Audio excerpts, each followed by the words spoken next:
Hello student, तो circular motion के इस सीरीज में आज हम सर्कुलर मोशन में होने वाले जनरेट होने वाले एक्सीलरेशन के ऊपर बात करेंगे।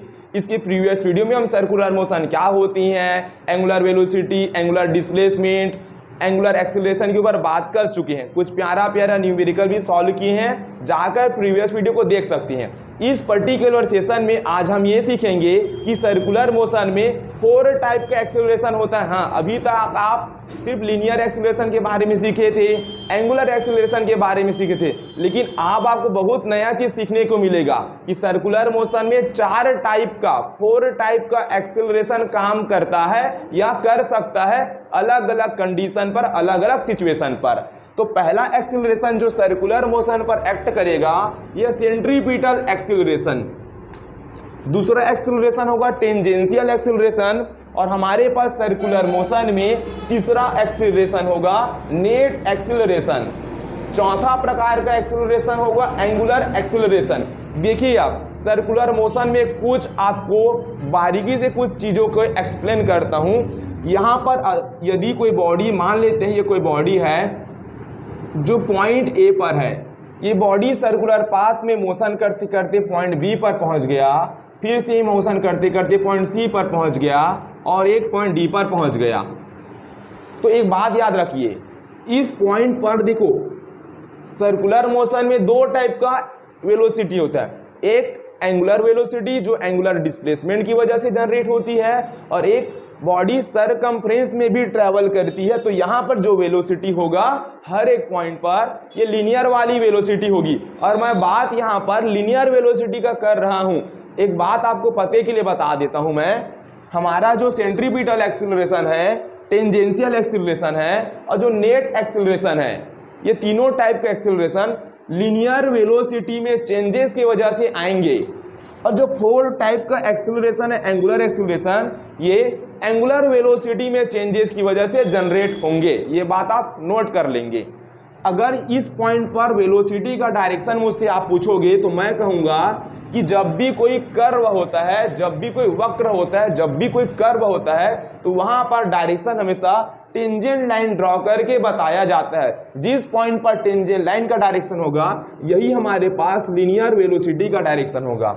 अगर ये बॉडी ट्रेवल करते यहाँ पर आ गई और आपका सवाल होगा कि इस पॉइंट पर वेलोसिटी क्या होगा बॉडी का लीनियर वाली, तो हमें क्या करना है, कर्व में जब भी डायरेक्शन बताना होता है तो जिस पॉइंट पर आपको डायरेक्शन बताना पड़ेगा उस पॉइंट पर आपको इस प्रकार से होते हुए एक छोटा सा टेंजेंट लाइन खींच देना है। तो यहाँ पर वेलोसिटी का डायरेक्शन ये वाली हो जाएगी। इस पॉइंट पर मुझसे डायरेक्शन पूछोगे तो यहाँ पर भी टेंजेंट लाइन खींच दूंगा, तो ये वेलोसिटी का डायरेक्शन हो जाएगा। इसी प्रकार इस पॉइंट पर यदि आप वेलोसिटी का डायरेक्शन मुझसे पूछोगे तो मैं कहूँगा ये वेलोसिटी का डायरेक्शन है मेरा। अगर मैं यहाँ पर बोल दूँ मेरा जो स्पीड है, यानी कि वेलोसिटी का जो मैग्नीट्यूड होता है यही हमारा क्या होगा, स्पीड होगा। और स्पीड में डायरेक्शन वगैरह की बात नहीं होती है। मान लेते हैं कि जो बॉडी सर्कुलर पाथ में 10 मीटर पर सेकेंड के स्पीड से रोटेट कर रही है, यानी कि सर्कुलर पाथ में मोशन कर रही है। बॉडी का स्पीड यानी कि वेलोसिटी का मैग्नीट्यूड की बात कर रहे हैं, ये मान लेते हैं कांस्टेंट है। कैसा, ये कांस्टेंट है। तो यहाँ पर भी वेलोसिटी का मैग्नीट्यूड 10 मीटर पर सेकेंड है, यहाँ पर भी 10 मीटर पर सेकेंड, इस पॉइंट पर भी 10 मीटर पर सेकेंड और इस वाले पॉइंट पर भी 10 मीटर पर सेकेंड है। यानी हर एक पॉइंट पर हम देख रहे हैं वेलोसिटी का मैग्नीट्यूड तो कांस्टेंट है, स्पीड कांस्टेंट है। लेकिन आप एक बात नोटिस कीजिए, यहाँ पर डायरेक्शन हर तरफ अलग अलग है। आप ना वेलोसिटी का स्पीड कांस्टेंट कर सकते हो, लेकिन कभी भी सर्कुलर पाथ में आप डायरेक्शन को कभी भी एक डायरेक्शन नहीं शो कर सकते। हर पॉइंट पर आप इसी डायरेक्शन को नहीं ले सकते, हर पॉइंट पर आप इसी डायरेक्शन को नहीं ले सकते। सर्कुलर मोशन में स्पीड कांस्टेंट हो सकता है, लेकिन लीनियर वेलोसिटी का डायरेक्शन कभी भी कांस्टेंट नहीं होगा। कांस्टेंट का मतलब कभी भी एक डायरेक्शन में नहीं होगा। और हम ना तो कर सकते हैं, हमेशा इसका डायरेक्शन हर पॉइंट पर तुम्हें डिफरेंट डायरेक्शन मिलेगा। डिफरेंट पॉइंट पर डिफरेंट एक्ट करते हुए तुम्हें डायरेक्शन मिलेंगे। तो एक बात तो आप सीख चुके होंगे कि अगर सर्कुलर मोशन होगा तो वहां पर डायरेक्शन कभी भी एक डायरेक्शन में नहीं होगा, हमेशा सर्कुलर पाथ में डायरेक्शन चेंज होगा। अब डायरेक्शन चेंज हो गया तो समझो भाई आपका बॉडी में आपका जो पार्टिकल मोशन कर रहा है इस पर एक्सेलरेशन जनरेट हो गया, क्योंकि वेलोसिटी में दो चीज होती है यार, एक स्पीड होगा यानी कि उसका मैग्नीट्यूड होगा और एक डायरेक्शन होगा। अगर मैग्नीट्यूड कांस्टेंट है और डायरेक्शन चेंज हो गया तो ओवरऑल एक्सेलरेशन जनरेट हो गया। अगर कोई बॉडी एक डायरेक्शन में सीधा सीधा भाग रही, सीधा सीधा, यानी कि डायरेक्शन कांस्टेंट है, बोल दो एक ही डायरेक्शन में है, लेकिन एक डायरेक्शन में जाते जाते हर पॉइंट पर उसका वेलोसिटी का मैग्नीट्यूड चेंज हो रहा है, फिर भी वेलोसिटी में तो चेंजेस मिल गया, इसका मतलब फिर उस बॉडी में एक्सेलरेशन जनरेट हो जाएगा। सिंपल सा मतलब है वेलोसिटी में मैग्नीट्यूड होता है और डायरेक्शन होता है, और हमें मालूम है कि मैग्नीट्यूड में भी चेंज हो जाएगा तो भी एक्सेलरेशन जनरेट होगा। वेलोसिटी का डायरेक्शन चेंज हो गया फिर भी एक्सेलरेशन जनरेट हो गया, क्योंकि ओवरऑल वेलोसिटी चेंज हो ही रही है, और वेलोसिटी जब जब चेंज होती है तब तब एक्सेलरेशन बॉडी में जनरेट होता ही है। क्लियर है? तो यहाँ पर हम पहला टाइप यानी कि सेंट्रीपिटल एक्सेलरेशन के ऊपर बात करेंगे। ठीक है, कि सेंट्रीपिटल एक्सेलरेशन क्या होती है। देखो सेंट्रीपिटल एक्सेलरेशन, एक बात मैं आपको यूनिफॉर्म मोशन के बारे में बता रहा हूं। यूनिफॉर्म सर्कुलर मोशन क्या होता है? अगर कोई बॉडी का स्पीड हर एक पॉइंट पर कांस्टेंट है तो उस बॉडी को मैं बोलूंगा कि सर्कुलर पाथ में यूनिफॉर्म वेलोसिटी है, यानी कि uniform circular motion. Uniform circular motion का मतलब है कि कोई बॉडी सर्कुलर पाथ में इस प्रकार मोशन करती है कि हर एक पॉइंट पर बॉडी का स्पीड कांस्टेंट होता है, यानी वेलोसिटी का मैग्नीट्यूड कांस्टेंट होता है। डायरेक्शन तो अब चाह के कभी भी कांस्टेंट रख पाओगे क्या? कभी भी नहीं रख पाओगे, हर पॉइंट पर डायरेक्शन डिफरेंट मिलेगा। तो यूनिफॉर्म सर्कुलर मोशन ऐसे मोशन होते हैं जहां पर वेलोसिटी का मैग्नीट्यूड यानी कि स्पीड कांस्टेंट होता है। डायरेक्शन तो चेंज होगा ही होगा, इसके ऊपर सवाल खड़ा नहीं करेंगे हम। तो यूनिफॉर्म सर्कुलर मोशन है, यहाँ पर जो भी पॉइंट आउट किया हूं क्योंकि स्पीड में कांस्टेंट लेके चल रहा हूं तो ये यूनिफॉर्म सर्कुलर मोशन होगा। समझ पाए? चलिए, तो सेंट्रीपिटल एक्सेलरेशन किसकी वजह से जनरेट होती है ये बात भी सुन लो। देखो अगर वेलोसिटी का मैग्नीट्यूड हमें क्या देगा? स्पीड देगा। अगर स्पीड कांस्टेंट है, अगर क्या है स्पीड कांस्टेंट है, या फिर स्पीड हमारे पास वेरिएबल है, क्या है? समझ पा रहे हो? या तो सर्कुलर पाथ में बॉडी जो मोशन कर रही उसका स्पीड या तो कांस्टेंट होगी, कांस्टेंट यानी कि हर पॉइंट पर वेलोसिटी का मैग्नीट्यूड सेम मिलेगा, या तो स्पीड क्या होगा? वेरिएबल होगा, यानी कि स्पीड अब कांस्टेंट रहा क्या? नहीं रहा। यहाँ पर स्पीड हो सकता है 10 मीटर पर सेकंड हो जाए, यहाँ पर 15 मीटर पर सेकंड हो जाए, इस पॉइंट पर 30 मीटर पर सेकंड हो जाए। तो स्पीड या तो कांस्टेंट होगी या कांस्टेंट नहीं होगी। लेकिन आपको देखो सेंट्रीपिटल एक्सेलरेशन ना इसकी वजह से जनरेट नहीं होती है, पहले बता रहा हूं। सेंट्रीपिटल एक्सेलरेशन किसकी वजह से जनरेट होती है? डायरेक्शन में चेंजेस की वजह से। जब जब ना डायरेक्शन में चेंज होगा तो कौन सा एक्सेलरेशन जनरेट होगा? सेंट्रीपिटल एक्सेलरेशन AC जनरेट होगा। देखो हमें मालूम है सर्कुलर पाथ में डायरेक्शन कभी भी कांस्टेंट नहीं हो सकता, तो डायरेक्शन हर दफा हर पॉइंट पर डायरेक्शन चेंज हो रहा है, यस और नो? तो यदि बॉडी का डायरेक्शन चेंज होगा यानी लीनियर वेलोसिटी का डायरेक्शन क्या और हर पॉइंट पर चेंज हो रहा है, तो जब तो एक प्रकार भाई वेलोसिटी का डायरेक्शन चेंज हो गया तो वेलोसिटी में चेंजेस तो आ गया, तो एक्सेलरेशन जनरेट होगा ना? होगा। तो जब जब वेलोसिटी का डायरेक्शन चेंज होगा, जब की बात ही छोड़ दो यार, सर्कुलर मोशन है तो वेलोसिटी का डायरेक्शन चेंज होगा मतलब होगा।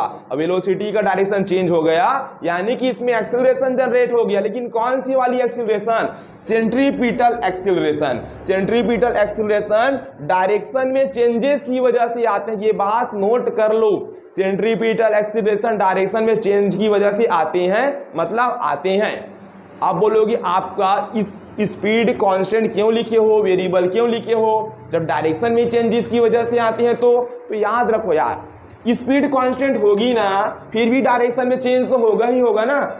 और सेंट्रीपिटल एक्सीलरेशन डायरेक्शन में चेंजेस की वजह से आती है। अगर तुम्हारा बॉडी का स्पीड यानी कि हर पॉइंट पर डिफरेंट है स्पीड का मैग्नीट्यूड यानी कि वेरिएबल है, फिर भी तो डायरेक्शन में चेंजेस होंगे ही ना। तो डायरेक्शन में चेंज होने की वजह से ही सेंट्रीपिटल एक्सीलरेशन आता ही आता है। अच्छा, अब भैया आप बता दो सेंट्रीपिटल एक्सीलरेशन का डायरेक्शन किधर होगा, क्योंकि भाई एक्सीलरेशन है, मैग्नीट्यूड तो होगा ही होगा। डायरेक्शन के ऊपर भी बात कर लेते हैं, डायरेक्शन किधर होगा। तो यहां पर ध्यान दीजिए, डायरेक्शन किधर होगा। देखो सेंट्रीपिटल एक्सीलरेशन का डायरेक्शन यहां पर मैं लिख रहा हूं डायरेक्शन, ठीक है ना। इसका डायरेक्शन कैसे होगा देखना, देखो टूवर्ड सेंटर, नाम है ना सेंटर, सेंट्रीपिटल सेंटर की ओर, toward centre along the radius, toward centre along the radius, यानी कि बोरा सेंटर की ओर होना चाहिए डायरेक्शन। और कैसा होना चाहिए, रेडियस के अलोंग होना चाहिए। यानी कि यहां पर मुझे पूछोगे भैया सेंट्रीपिटल इस पॉइंट पर सेंट्रीपिटल एक्सीलरेशन है क्या, हर पॉइंट पर है यार, क्योंकि हर पॉइंट पर डायरेक्शन चेंज हो रहा है। तो देखो सेंट्रीपिटल ये हमारे पास सर्कल का सेंटर है और सेंट्रीपिटल एक्सीलरेशन डायरेक्शन कैसे, टूवर्ड सेंटर, इधर ध्यान दो, ये टूवर्ड सेंटर है, यस और नो, सेंटर की ओर है और रेडियस है, यस और नो। टूवर्ड सेंटर, सेंटर की तरफ जाना चाहिए और किसके अलांग भाई, रेडियस के अलांग ही तो है ना। इस पॉइंट पर क्या होगा, देखो इस पॉइंट पर देखो ऐसा होगा, टूवर्ड सेंटर, सेंटर की ओर, और रेडियस ये ना, ये भी रेडियस है, ये भी रेडियस है, रेडियस के अलांग है। यहां पर क्या है देखो, ये फिर से है टूवर्ड सेंटर अलोंग रेडियस, तो ये भी AC, तो ये भी AC, यस और नो। इस पॉइंट पर पूछोगे तो टूवर्ड सेंटर, सेंटर की ओर है, यस और नो, सेंटर की ओर अलोंग रेडियस। यहां पर पूछोगे सेंट्रीपिटल एक्सीलरेशन का डायरेक्शन क्या होगा, ये वेलोसिटी, तो टूवर्ड सेंटर, यस और नो, सेंटर की ओर है देखो। और कैसे है, ये पूरा रेडियस है कि नहीं, ये सब क्या है, सब रेडियस है। और सब कहां पर जा रहा है, सेंट्रीपिटल एक्सीलरेशन का डायरेक्शन किधर है, सेंटर की ओर है, टूवर्ड सेंटर, सेंटर की ओर, और कैसा, अलोंग द रेडियस। ये होती है सेंट्रीपिटल एक्सीलरेशन का डायरेक्शन। क्लियर है। अच्छा लगे हाँ, चलो इसके फॉर्मूला के ऊपर बात कर लेते हैं। देखिए फॉर्मूला ना हम ना बाद में सीखेंगे, फॉर्मूला को प्रूव करना, इसके लिए हमारे पास अलग से चैप्टर पड़ा हुआ है, ठीक है। सेंट्रीपिटल एक्सीलरेशन का छोटा सा फॉर्मूला आप लोग याद रखेंगे, इसको हम नेक्स्ट चैप्टर में सीखेंगे। सेंट्रीपिटल एक्सीलरेशन का फॉर्मूला होता है AC is equal to V²/R होता है। V यानी कि ये वाली वेलोसिटी है लीनियर वाली, और R यानी कि सर्कल का रेडियस है, जिस भी सर्कल में बॉडी मोशन में होगी। और एक बात और भाई, हम जानते हैं V इक्वल टू क्या होता है, R ओमेगा। लीनियर वेलोसिटी और एंगुलर वेलोसिटी में हमने ये रिलेशन प्रूव किया था, है ना। जब सर्कुलर पाथ में मोशन करती है तो लीनियर वेलोसिटी भी होती है, देखिए सारा लीनियर वेलोसिटी है, और एंगल पर भी बॉडी मोशन कर दी है तो एंगल में चेंज होता है तो एंगुलर वेलोसिटी आती है। तो यहाँ पर एक और फॉर्मूला बना सकते हो, V के प्लेस में आप R ओमेगा रख दोगे तो ये हो जाएगा R² ओमेगा स्क्वायर, अपॉन में R हो जाएगा। तो यहाँ पे एक R से एक R कैंसल आउट हो जाएगा, तो हमें मिलेगा R ओमेगा स्क्वायर। तो सेंट्रीपिटल एक्सीलरेशन का दो फार्मूला, एक V²/R हो जाएगा और एक R ओमेगा स्क्वायर हो जाएगा। यदि आपको रेडियस दिया रहेगा और सेंट्रीपिटल एक्सीलरेशन का वैल्यू दिया रहेगा और बोलेगा कि आप एंगुलर वेलोसिटी निकाल के दिखाओ, तो इस फॉर्मूले को यूज करना। अगर लीनियर वेलोसिटी दिया रहेगा, अगर आपको रेडियस दिया रहेगा और सेंट्रीपिटल एक्सीलरेशन दिया रहेगा और लीनियर वेलोसिटी बोलेगा, ये फॉर्मूला लगाना। जब जब डिमांड हो तब तब लगाना, बस सारे फॉर्मूले को आपके माइंड में ना कॉन्सेप्ट से बना के रखना है, याद करके रखना है, ठीक है। तो ये तो हमने बात कर लिया सेंट्रीपिटल एक्सीलरेशन के बारे में। अब हम बात करेंगे सेकंड टाइप एक्सीलरेशन के बारे में, ठीक है। सेकंड टाइप एक्सीलरेशन की बात यानी कि ये हो जाएगा हमारे पास टेंजेंशियल एक्सीलरेशन। क्या हो जाएगा, टेंजेंशियल एक्सीलरेशन। और थोड़ा थोड़ा हम सर्कुलर मोशन में इसके ऊपर बात किए थे, थोड़ा आइडिया लिए थे। टेंजेंशियल एक्सीलरेशन ना, टेंजेंशियल एक्सीलरेशन को हम किससे डिनोट करेंगे, AT से। किससे डिनोट करेंगे, टेंजेंशियल एक्सीलरेशन, ठीक है। चलो टेंजेंशियल एक्सेलरेशन किसकी वजह से जनरेट होती है, अब ध्यान समझना। एक शॉर्टकट लिख देते हो, टेंजेंशियल एक्सेलरेशन को AT से रिप्रेजेंट हम कर देंगे।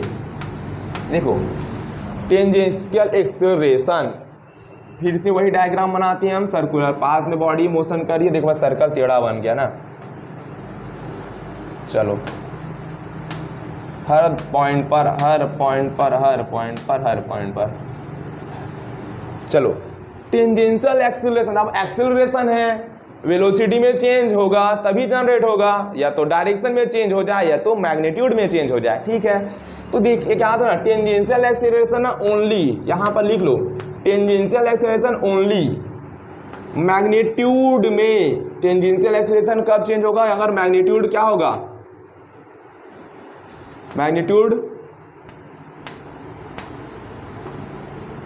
मैग्नीट्यूड में चेंजेस।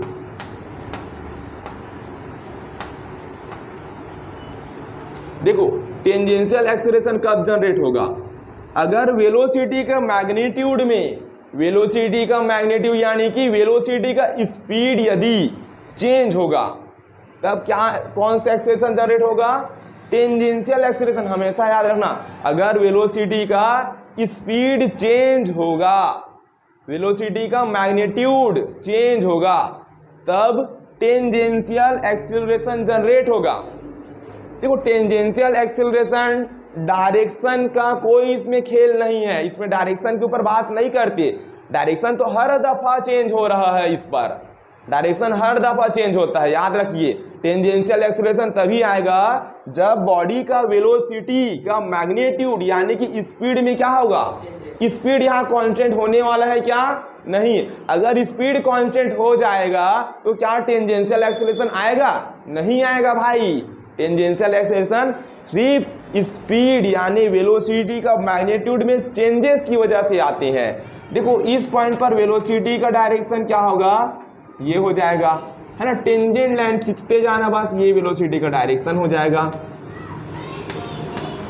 इस पॉइंट पर वेलोसिटी का डायरेक्शन ये हो जाएगा, इस पॉइंट पर डायरेक्शन ये हो जाएगा, और इस पॉइंट पर वेलोसिटी का डायरेक्शन ये हो जाएगा। मोस्ट इंपॉर्टेंट टर्म यहाँ पर अब बात आती है कि टेंजेंशियल एक्सेलरेशन की डायरेक्शन किधर होगी। दो बात आप नोटिस करना और कॉपी में नोटबुक में प्यार से लिखना। देखो टेंजेंशियल एक्सेलरेशन, यदि तुम्हारा लीनियर वाली जो वेलोसिटी है ये बढ़ रही है, लीनियर वेलोसिटी इंक्रीज हो रही है। देखो लीनियर वेलोसिटी मान लो यहाँ 5 मीटर पर सेकेंड था, यहाँ 10 मीटर पर सेकेंड, यहाँ 15 मीटर पर सेकेंड, यहाँ 20 मीटर पर सेकेंड, तो लीनियर वेलोसिटी क्या हो रही है, इंक्रीज हो रही है। अगर लीनियर वेलोसिटी इंक्रीज होती है तो टेंजेंशियल एक्सेलरेशन का डायरेक्शन भी सेम उधर ही होगा, जिधर लीनियर वाली वेलोसिटी होगा। इस पॉइंट पर लीनियर वेलोसिटी का डायरेक्शन किधर है, टेंजेंट लाइन की तरफ है ना, और वेलोसिटी क्या हो रही है, वेलोसिटी क्या हो रही है, इंक्रीज हो रही है, वेलोसिटी बढ़ रही है, यस और नो। तो यहाँ पर टेंजेंशियल एक्सेलरेशन का डायरेक्शन भी क्या होगा, सेम वेलोसिटी के डायरेक्शन में होगा, यस और नो। ये जो वेलोसिटी है इसको हम टेंजेंशियल वेलोसिटी भी बोलेंगे, कोई बुरा नहीं है, क्योंकि वेलोसिटी कैसे, बट टेंजेंट लाइन ही तो बता रहा है, तो टेंजेंशियल वेलोसिटी बोल दो, कोई दिक्कत है क्या। तो टेंजेंशियल वेलोसिटी जिधर होगा उधर ही क्या होगा, टेंजेंशियल वाली एक्सेलरेशन। कब भाई, इस डायरेक्शन में कब होगा, अगर वेलोसिटी बढ़ रही है तब, और वेलोसिटी डिक्रीज हो रही है तो इसका डायरेक्शन क्या हो जाएगा, अपोजिट हो जाएगा। क्या हो जाएगा, अपोजिट, घट रही है, यानी कि यहाँ पर 10 मीटर पर सेकेंड, 10, 9, 8, 7, धीरे धीरे वेलोसिटी कम हो रही है तो डायरेक्शन अपोजिट। खुद सोचो ना भाई, ये हमारे पास एक ऑब्जेक्ट है चॉक, जब इसको मैं ऊपर की ओर फेंकता हूँ तो ऊपर की ओर फेंकने पर इसका वेलोसिटी धीरे धीरे डिक्रीज होने लगता है, या सुनो, और एक पॉइंट पर जाकर टॉप मोस्ट पॉइंट पर जैसे जाते वेलोसिटी घट जाती है, और ऑब्जेक्ट ऊपर जा रहा है, वेलोसिटी धीरे धीरे कम हो रही है। वेलोसिटी कम हो रही तो ग्रेविटेशन एक्सेलरेशन किधर काम कर रहा है, नीचे की ओर। तो वेलोसिटी अगर डिक्रीज होता है तो एक्सेलरेशन नीचे की ओर। अब जैसे यहाँ पर बॉडी आता है टॉप मोस्ट पॉइंट पर, वेलोसिटी 0 और फिर धीरे धीरे नीचे आने लगता है, तो हर दफा इसके वेलोसिटी बढ़ रही है, सुनो, और ग्रेविटेशन एक्सेलरेशन किधर काम करे, नीचे की ओर। अगर वेलोसिटी बढ़ रही है तो एक्सेलरेशन उधर ही काम करेगा जिधर वेलोसिटी बढ़ रही होती है, समझ पाए। और इस पॉइंट पर वेलोसिटी बढ़ रही है तो टेंजेंशियल एक्सेलरेशन भी किधर होगा, इधर ही होगा ना, इधर ही होगा। इस पॉइंट पर वेलोसिटी घट रही है तो टेंजेंशियल एक्सीलरेशन क्या होगा, इसके अपोजिट हो जाएगा। यस और नो। एक बात पते की बता रहा हूं, देखो टेंजेंशियल एक्सीलरेशन तो स्पीड में चेंज होने की वजह से आता है। यस और नो। अब मेरा सवाल है, क्या इस कंडीशन में सेंट्रीपिटल एक्सीलरेशन भी आ सकता है क्या? यस, आ सकता है, क्योंकि सेंट्रीपिटल एक्सीलरेशन को मैग्नीट्यूड से कोई लेना देना नहीं है, वेलोसिटी के स्पीड से लेना देना नहीं है। सेंट्रीपिटल एक्सीलरेशन तब आता है जब डायरेक्शन में चेंज होता है, और सर्कुलर मोशन में हर दफा हर समय डायरेक्शन में चेंज होता है, तो जाहिर सी बात है सेंट्रीपिटल एक्सीलरेशन आएगा कि नहीं आएगा? आएगा। सेंट्रीपिटल एक्सीलरेशन तो आएगा भाई, डायरेक्शन चेंज होता ही है। यस और नो। तो यहाँ पर सेंट्रीपिटल एक्सीलरेशन भी वर्क कर रहा है, डायरेक्शन किधर होगा, हम तो पढ़े हैं सेंट्रीपिटल एक्सीलरेशन डायरेक्शन कैसे होगा, टूवर्ड सेंटर अलोंग रेडियस होगा। इधर क्या होगा, टूवर्ड सेंटर अलोंग रेडियस। इधर क्या होगा, toward centre along radius. Centripetal का डायरेक्शन होगा कि नहीं होगा? होगा। ये बात आप नोटिस कर लेना, ठीक है। सेंट्रीपिटल एक्सीलरेशन डायरेक्शन की वजह से आता है, डायरेक्शन हर पॉइंट पर चेंज होता है तो आएगा ही आएगा। समझ पाए? एक बात बता, देखो यहां पर सेंट्रीपिटल एक्सीलरेशन अगर वेलोसिटी बढ़ रही है, चलो नेक्स्ट डायग्राम में समझाता हूं इसको। ये मैंने बना दिया डायरेक्शन, मान लेते वेलोसिटी क्या हो रही है, बढ़ रही है। क्या हो रही है? बढ़ रही है वेलोसिटी। तो बढ़ रही है तो इधर ही हमारा क्या होगा भाई, टेंजेंशियल एक्सीलरेशन होगा। यस और नो। तो इधर कौन सा एक्सीलरेशन होगा, toward centre along radius, centripetal acceleration. Yes और नो। यहां पर भी बना देते हैं हम लोग, वेलोसिटी बढ़ रही है, क्या हो रही है, इंक्रीज हो रही है, मान के चल रहे हैं, ठीक है ना, इंक्रीज हो रही है। तो ये हो जाएगा टेंजेंशियल एक्सीलरेशन, इधर ही काम करेगा। और टुवर्ड सेंटर अलोंग रेडियस, कौन सा एक्सीलरेशन, सेंट्रीपिटल। एक बात नोटिस करो, सेंट्रीपिटल एक्सीलरेशन और टेंजेंशियल एक्सीलरेशन के बीच 90 डिग्री का एंगल बनता है। यस और नो। तो यहां पर हम एक कंक्लूजन और निकाल सकते हैं कि centripetal acceleration is always perpendicular to tangential acceleration. Yes और नो। इस पॉइंट पर देखिए centripetal acceleration toward centre along radius, और वेलोसिटी बढ़ रही है तो टेंजेंशियल एक्सीलरेशन इधर ही होगा, यही होगा इसका डायरेक्शन। तो दोनों के बीच कितना डिग्री का एंगल बना है, 90 डिग्री का। तो सर्कुलर मोशन में कोई बॉडी मोशन करती है तो सेंट्रीपिटल एक्सीलरेशन और टेंजेंशियल एक्सीलरेशन ऑलवेज परपेंडिकुलर होता है, 90 डिग्री एंगल बनाएगा ही बनाएगा। समझ पाए इस बात को? तो ये पॉइंट नोट करना, भी बहुत सारा पॉइंट नोट करना है ना। चलो यहां पर मैं मान लेता हूं कि वेलोसिटी क्या हो रही है, वेलोसिटी बढ़ रही है। क्या हो रही है, वेलोसिटी बढ़ रही है, वेलोसिटी में हर दफा इंक्रीज हो रहा है। तो इधर ही हमारा टेंजेंशियल एक्सीलरेशन होगा। यस और नो, होगा कि नहीं होगा, है ना। सेंट्रीपिटल भी वर्क करेगा कि नहीं करेगा, करेगा, क्योंकि तो डायरेक्शन की वजह से आता है। सेंट्रीपिटल कैसे होगा, टुवर्ड सेंटर अलोंग रेडियस। ये होगा कि नहीं होगा, सेंट्रीपिटल एक्सीलरेशन डायरेक्शन होगा कि नहीं होगा, होगा। यस और नो। एक बात बता रहा हूं, देखिए सेंट्रीपिटल एक्सीलरेशन को हम नॉर्मल एक्सीलरेशन भी कहते हैं। क्या बोलेंगे इसको, नॉर्मल वाली एक्सीलरेशन।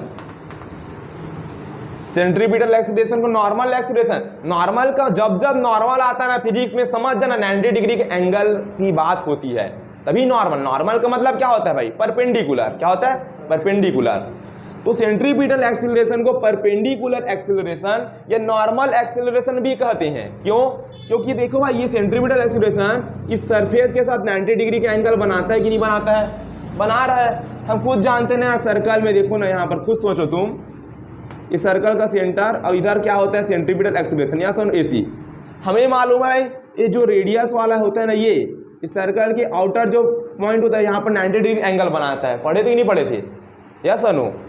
सेंट्रीपिटल एक्सीलरेशन इधर काम कर रहा है, ये कितना डिग्री एंगल बनाता है, यहाँ पर 90 डिग्री का बनाता है कि नहीं बनाता है। तो सेंट्रीपिटल एक्सीलरेशन इस सरफेस के साथ कितना डिग्री का एंगल बना रहा है, 90 डिग्री का। इसलिए सेंट्रीपिटल एक्सीलरेशन को नॉर्मल वाली एक्सीलरेशन भी कहा जाता है या परपेंडिकुलर एक्सीलरेशन। याद रखना इस बात को, समझ पाए भैया। यहाँ पर दिख रहे 90 डिग्री, ऐसा है भाई, ऐसे समझा जाता है, ऐसे समझ पाए, टेंजेंट लाइन खींच देना पड़, सरफेस में टेंजेंट लाइन खींच देना पड़ता, तब सरफेस के साथ बना रहे हैं 90 डिग्री।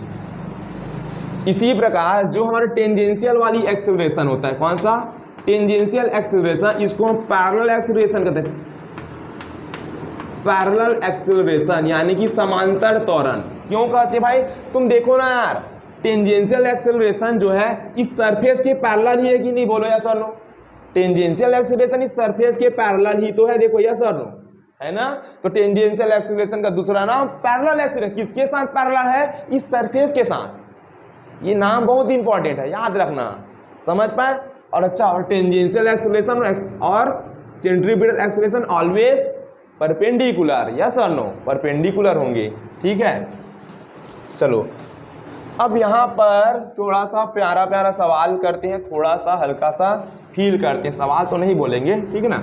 अगर मैं बोल रहा हूँ कि भाई वेलोसिटी का मैग्नीट्यूड तुम्हारा कांस्टेंट है, बहुत इंपॉर्टेंट बात, मैं बोल रहा हूँ कि वेलोसिटी का मैग्नीट्यूड क्या है, कांस्टेंट है। यहाँ पर जो वेलोसिटी होगा, मान लेते हैं इस पॉइंट पर कितना है वेलोसिटी का मैग्नीट्यूड, 2 मीटर पर सेकेंड स्क्वायर। इस पॉइंट पर वेलोसिटी का मैग्नीट्यूड कितना मान लेते हैं, 2 मीटर पर सेकेंड स्क्वायर।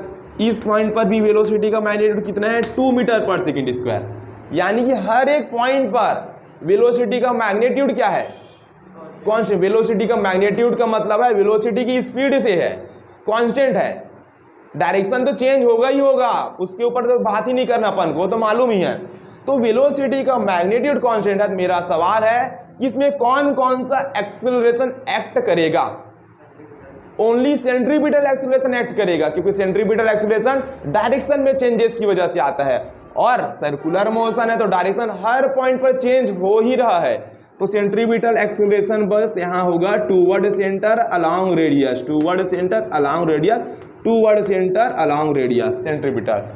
वेलोसिटी कांस्टेंट है तो टेंजेंशियल एक्सेलरेशन की वैल्यू क्या हो जाएगा भाई, पूरी तरह से 0 हो जाएगी, क्योंकि टेंजेंशियल एक्सेलरेशन तभी एक्ट करता है जब बॉडी का वेलोसिटी का मैग्नीट्यूड यानी कि स्पीड चेंज होता है। स्पीड चेंज ही नहीं हो रहा है तो टेंजेंशियल एक्सेलरेशन नहीं आएगा। क्लियर है ये बात, क्लियर है, आगे बढ़े। चलो अब यहां पर थर्ड टाइप का एक्सेलरेशन के ऊपर बात करेंगे। अब ना सब आसान है यार, अब कोई टेंशन वाली बात नहीं है।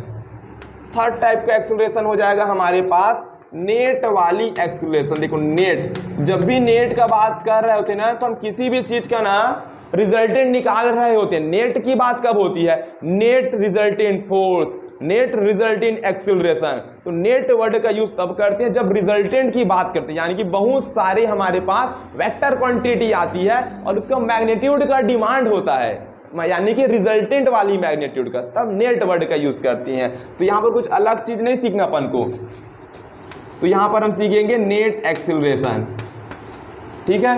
नेट एक्सेलरेशन देखिए समझना। अच्छा, नेट एक्सेलरेशन पढ़ने से पहले आपको एक चीज बताना भूल गया मैं, है ना, उस पॉइंट पर नोट करना। कौन सा वाले पॉइंट पर, टेंजेंशियल एक्सेलरेशन पढ़िए ना, उस पॉइंट पर आप नोट करना, उस टॉपिक पर। मैं ना वहां पर फॉर्मूला बताना भूल गया। टेंजेंशियल एक्सेलरेशन का फॉर्मूला क्या होगा, एक बात यहां पर खुद देखो आप लोग, क्या टेंजेंशियल एक्सेलरेशन का फॉर्मूला ये अगर लिख दूंगा तो ये क्या सही होगा, गलत होगा। क्योंकि इस फॉर्मूले का मतलब क्या है, वेलोसिटी का मैग्नीट्यूड भी चेंज हो रहा होगा या डायरेक्शन भी चेंज हो रहा होगा, हमें मालूम है क्या, नहीं। और टेंजेंशियल एक्सेलरेशन तो मैग्नीट्यूड के चेंज होने से आता है। देखो ये हमारे पास क्या होता है,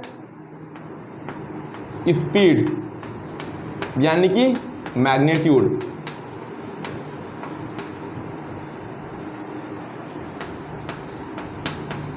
ये क्या होता है हमारे पास, वेलोसिटी का मैग्नीट्यूड को स्पीड बोलती हैं। स्पीड कांस्टेंट है ये नहीं बोल रहा हूं मैं भाई, वेलोसिटी का मैग्नीट्यूड है क्या बताता है, स्पीड बताता है। कांस्टेंट है बोल रहा हूं क्या स्पीड में, सिर्फ ये मैग्नीट्यूड है, और मैग्नीट्यूड में चेंज होता है तब टेंजेंशियल एक्सेलरेशन आता है। तो सोचो ये मेरे पास क्या है, मैग्नीट्यूड है, और मैग्नीट्यूड में चेंज होगा, डायरेक्शन की बात, तो मैग्नीट्यूड में चेंज करूंगा किसके रिस्पेक्ट में, टाइम के रिस्पेक्ट में वेलोसिटी का मैग्नीट्यूड चेंज होता है। तो वेलोसिटी का मैग्नीट्यूड चेंज हो गया तब कौन सा एक्सेलरेशन आ गया, टेंजेंशियल। ये फॉर्मूला रॉन्ग है टेंजेंशियल एक्सेलरेशन के लिए, क्योंकि यहाँ पर वेलोसिटी का मैग्नीट्यूड चेंज हो भी रहा होगा और डायरेक्शन भी इंक्लूड हो गया है, समझ रहे हो। और इस पे डायरेक्शन की बात अपन करते हैं क्या टेंजेंशियल एक्सेलरेशन में? नहीं करते। तो ये फॉर्मूला करेक्ट हो जाएगा टेंजेंशियल एक्सेलरेशन में। ये मॉड v यानी कि वेलोसिटी का मैग्नीट्यूड है और d/dt वेलोसिटी के मैग्नीट्यूड में चेंज हो रहा है, ये रिप्रेजेंट कर रहा है। तो ये होता है टेंजेंशियल एक्सेलरेशन का असली फार्मूला। ठीक है, चल उस पॉइंट पर नोट कर लिए होंगे। अब हम वापस आ जाते हैं अपने नेट एक्सेलरेशन की टॉपिक के ऊपर। देखो नेट क्यों निकालते हैं, नेट इस डायग्राम में देखिए, देखो नेट, देखो अगर वेलोसिटी जो हमारे पास है ये कैसा है, वेलोसिटी का मैग्नीट्यूड चेंज हो रहा है। वेलोसिटी का मैग्नीट्यूड क्या हो रहा है, वेलोसिटी का मैग्नीट्यूड चेंज हो रहा है। इसका मतलब डायरेक्शन भी क्या हो रहा है भाई, बिना बोले डायरेक्शन क्या होगा, सर्कुलर मोशन में बिना बोले ही डायरेक्शन चेंज होगा होगा। तो वेलोसिटी का मैग्नीट्यूड में चेंज हो रहा है, तो कौन सा एक्सीलरेशन भाई, कौन सा एक्सीलरेशन, टेंजेंशियल वाली।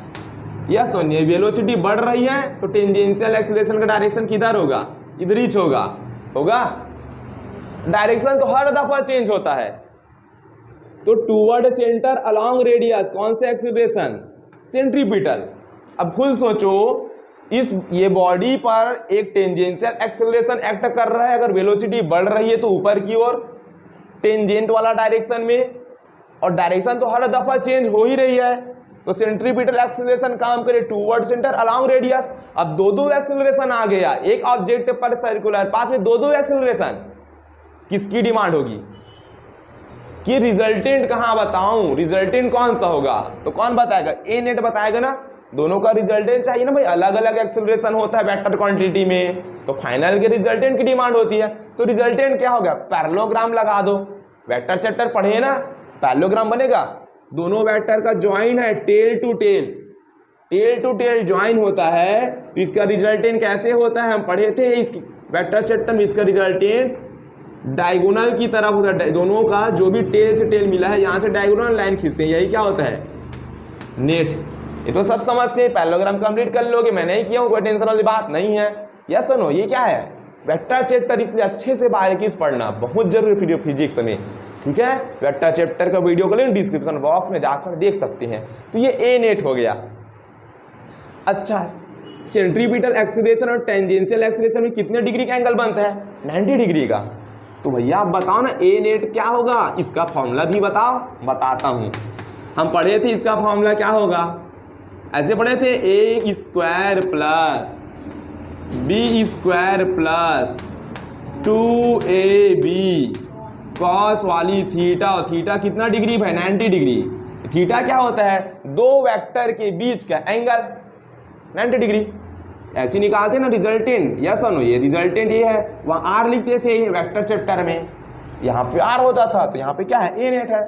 तो हो जाएगा ए सी वाला स्क्वायर प्लस टेंजेंशियल एक्सेलरेशन के स्क्वायर। cos 90 की वैल्यू 0 होती है तो पूरा टर्म 0 हो गया, यस और नो, cos 90 0, पूरा टर्म 0। हमें क्या मिला, ए नेट। देखो ये हमें मैग्नीट्यूड मिल गया, ए नेट का क्या मिल गया, ये मैग्नीट्यूड मिल गया। क्या मिल गया, ये एम फॉर मैग्नीट्यूड मिल गया, बन गया मैग्नीट्यूड निकालने का फॉर्मूला। अच्छा, डायरेक्शन भी तो होगा इसका कुछ। यस, डायरेक्शन बताना कितना आसान है, बेहद आसान है।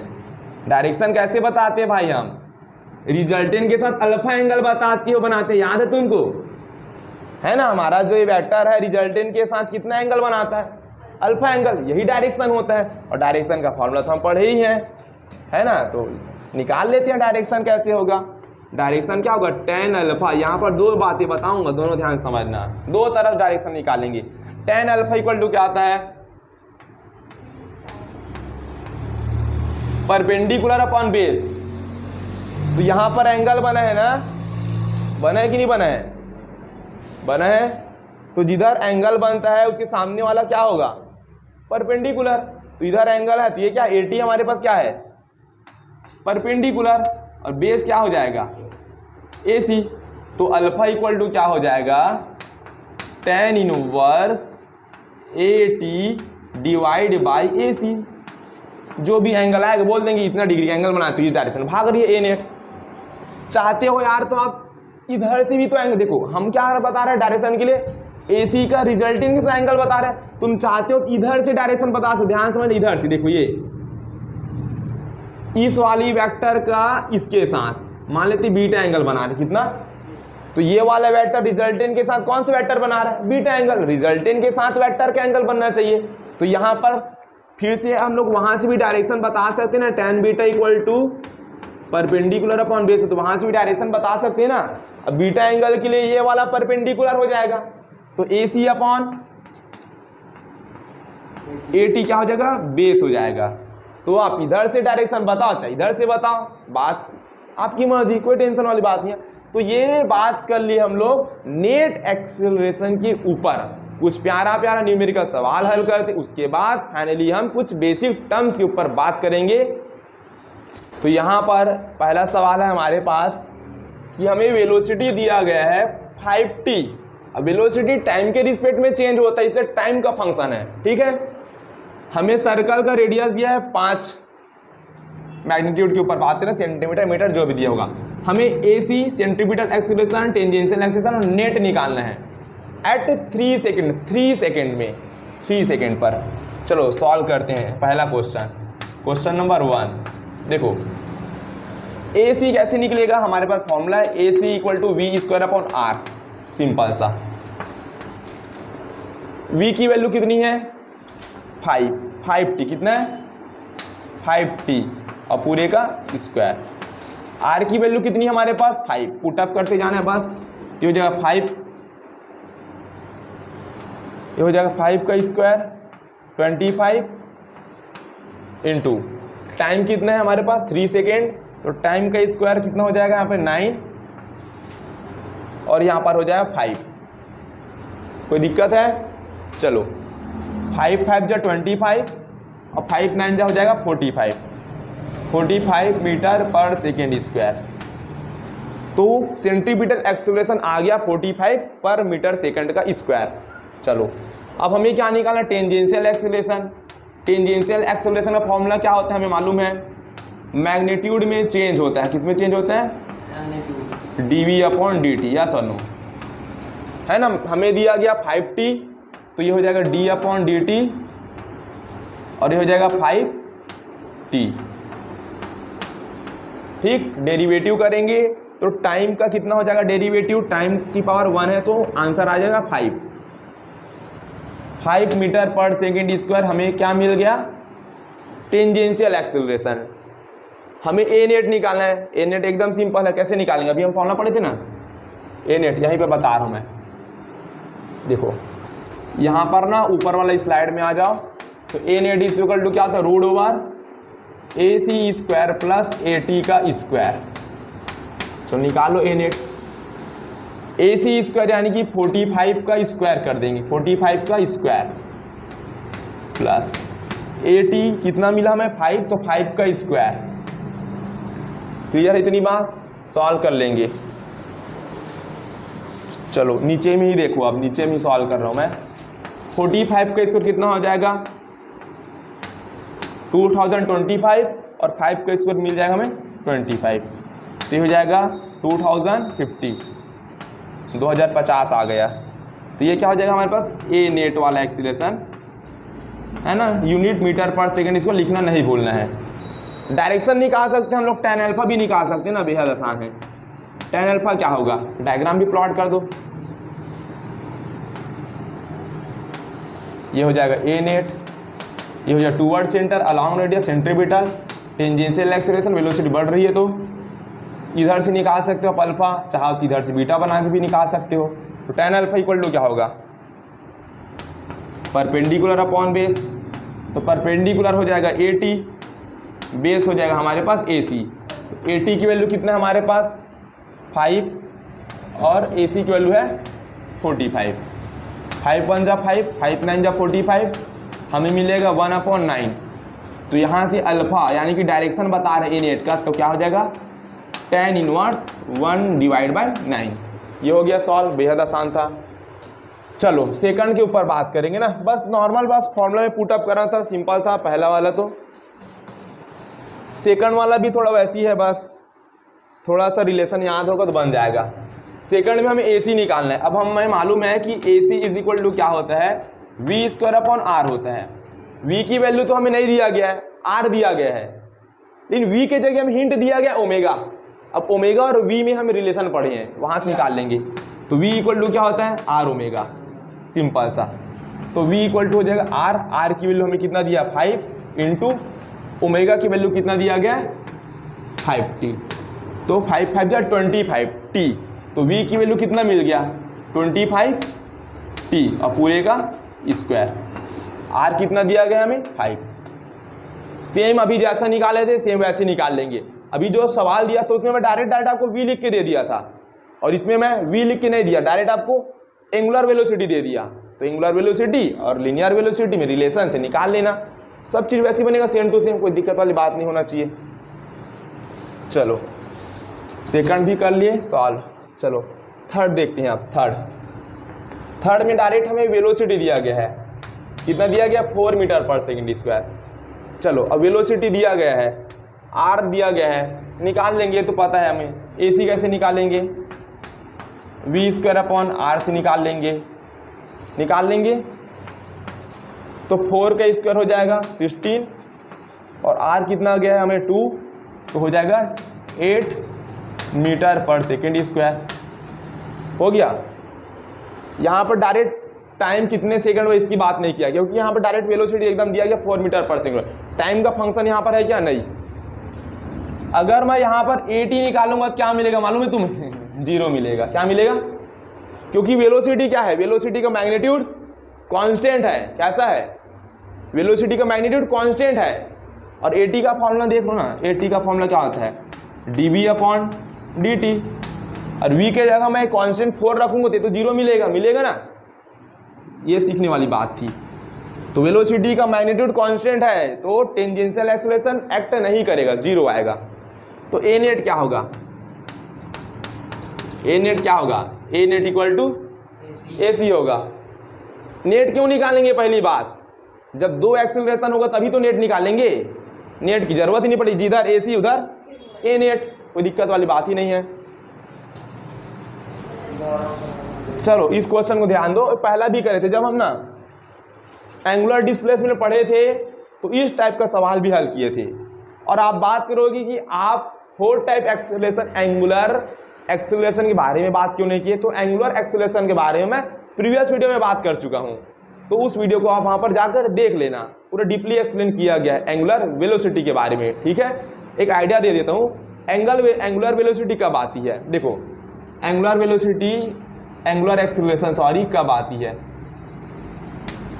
देखो बॉडी जब सर्कुलर पाथ में मोशन करती है तो मालूम है कि कुछ एंगल से भी घूमती है, सुनो मान लो θ1 एंगल से घूम गया, ये θ2 एंगल से घूम गया, तो एंगुलर डिस्प्लेसमेंट में चेंज हो गया तो कौन सा वेलोसिटी आ गया, एंगुलर वेलोसिटी आ गया।